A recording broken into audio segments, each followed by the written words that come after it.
For a while, now that I have been writing about the importance and methods of becoming integrated with the unconscious, and especially our shadow, which covers those aspects of us that we cannot accept. This week, I'm going to discuss the subject of finding wholeness with your shadow as it appears within relationship issues. These are opportunities for developing more secure attachments and greater self-esteem.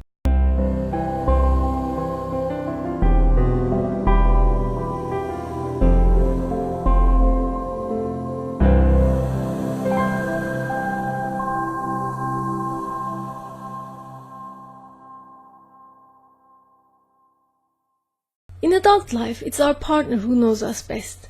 That's why the most important added value of a relationship is to give and receive constructive criticism, mutual support in order to overcome personal challenges, and in turn help you develop self-esteem.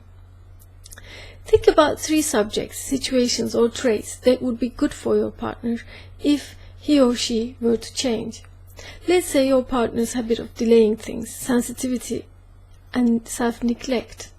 This can be spoken out in a constructive manner like this. I observe that you become miserable and tense whenever you delay things.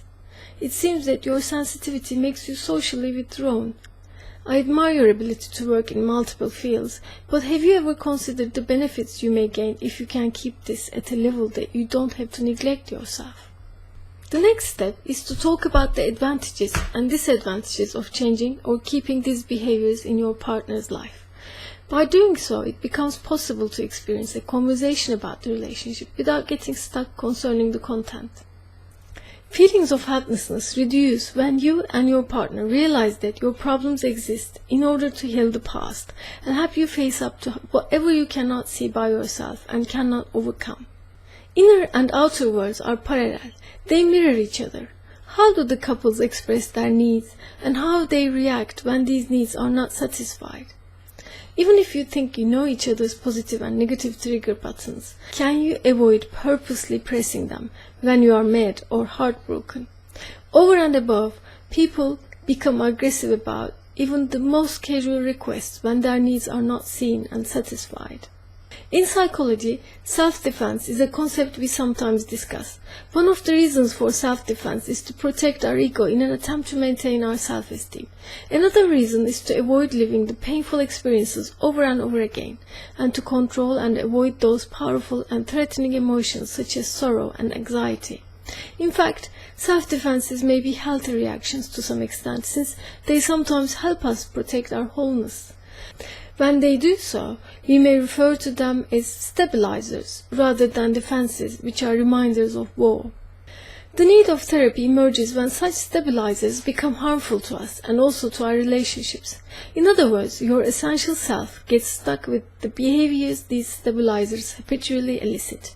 When this happens, you will live a life without knowing exactly what you want. After a while, the shadow rises up to disrupt life. Problems arising between couples frequently point to self-work that can be done.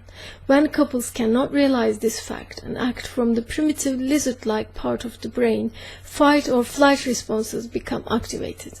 While fight mode includes various words such as sarcasm, insinuation, destructive criticism, and exclusion, flight mode may be in forms of frequent avoidance, withdrawing, being offended, or closed for communication.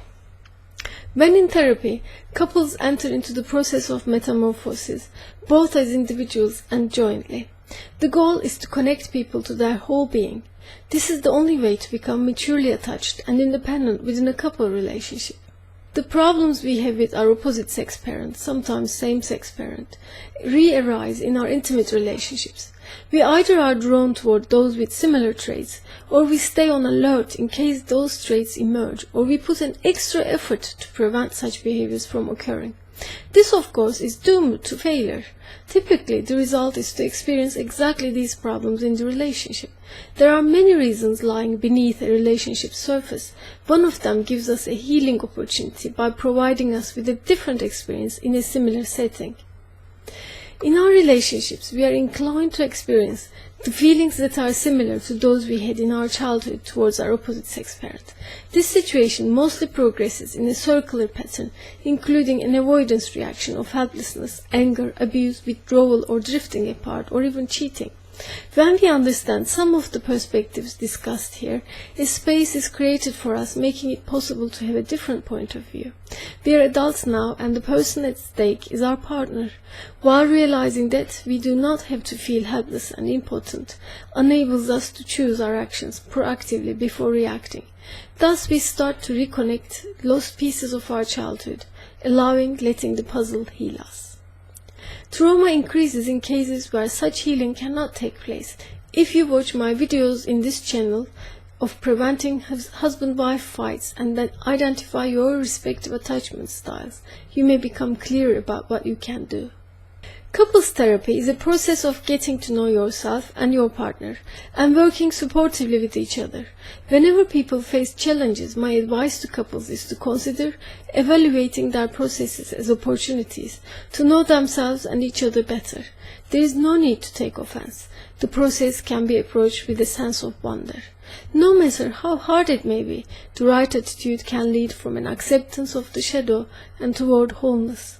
It's always healthier and more constructive to approach your relationship with the question, to what extent we can be more flexible for each other.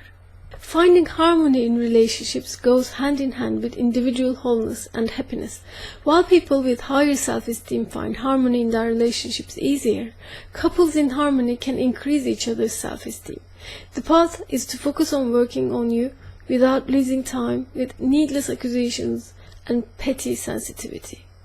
In the autumn of 2016, I will be offering a series of workshops on self-esteem.